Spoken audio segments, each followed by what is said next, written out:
What's up, everybody? Welcome to Podcast Now. I'm Alex. In this video, I want to talk about Ghost of Yotei, its release date, and all of the new details that we found out today. So let's just start with the date, which is October 2nd. And I knew that date sounded familiar originally, and it's actually because it comes out the same day as Directive 8020. That's going to be a tough day. Definitely has to go Ghost of Yotei, but, both of these games are something that I want to play, so juggling between them is not an easy task, but I will figure it out. So October 2nd, guess they're not going to wait for GTA 6 to do something. My prediction has actually been for a while. I think GTA 6 is going to be the end of October. So I think it'll be okay. But it is interesting, that a game that, is this deep into the year is just doing it. Is just announcing it now and not kind of waiting. And before we get into the other details of this game, I just kind of want to throw that part out too. Like, this was actually, to me, this was extremely weird. I mentioned this on Twitter, and I don't know how you guys feel. You can let me know in the comments. Look, I'm happy that the game just got announced technically, 7 or so months ago, and then it got a release date, right? So it's like you don't find out about it 3 years ago, and then they show you nothing, and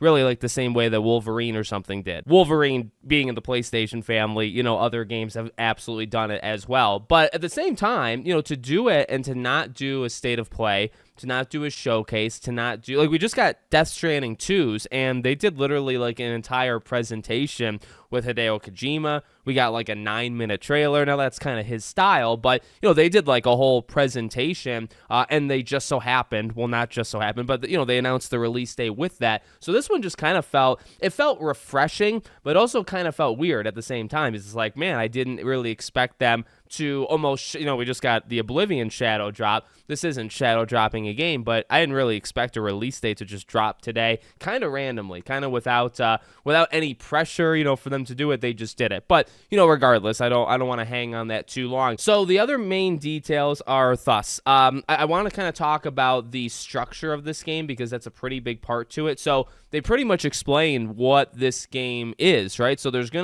probably going to be, because even in this 30-second trailer, there's a little bit of a flashback type thing. So I imagine we're going to go back and forth at times. So the main character, her family was wiped out, and it was these kind of 6 assassins that did it. And then she comes back, I believe, 16 years later, and she swears vengeance, and she goes after them to kill them. In the journey, she'll meet allies, she'll be able to do side quests and other things, but the general goal is killing these 6. Now, what's interesting about it is I believe they call them the Yotei 6, and people have brought this up on social media. I've already seen it, but the Fiendish 5, if you guys know Sly Cooper and Sucker Punch, the Fiendish 5 is like the exact same thing, in terms of this like super villain group, right? And really it's just targets for Sly and company to go after. That's pretty much what they're doing here. So I like that. I mean, it's not revolutionary, and I don't think it's necessarily exclusive to Sly, but it's just pretty funny like how they actually did that. Now, the structure that I just brought up, people are bringing up Assassin's Creed, and I think it's actually going to be pretty hard not to because it is the same thing. This game, 6 targets, and there is no order. Now, I'm going to say I'm not a huge fan of that because I like single-player games that have, like, immense structure. And I think single-player games generally have the most structure of, like, any video game, any genre. When you put it in a non-sequential order, okay? You can do, like, the 6th target. You can do the 2nd target. You don't have to go in order.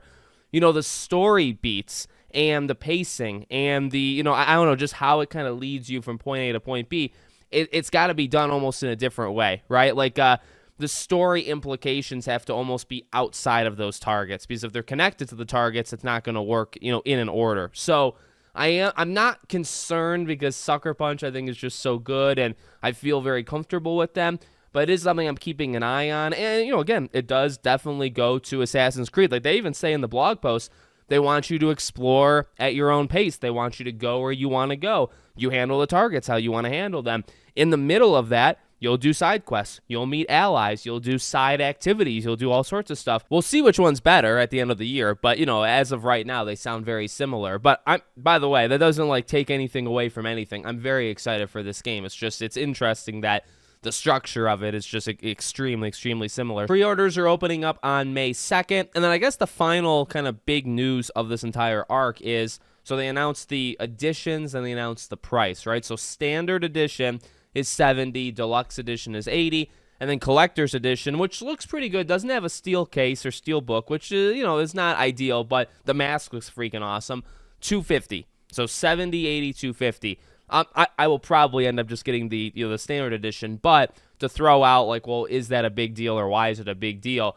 We just had Nintendo and Mario Kart, raise what was the standard definition, of pricing.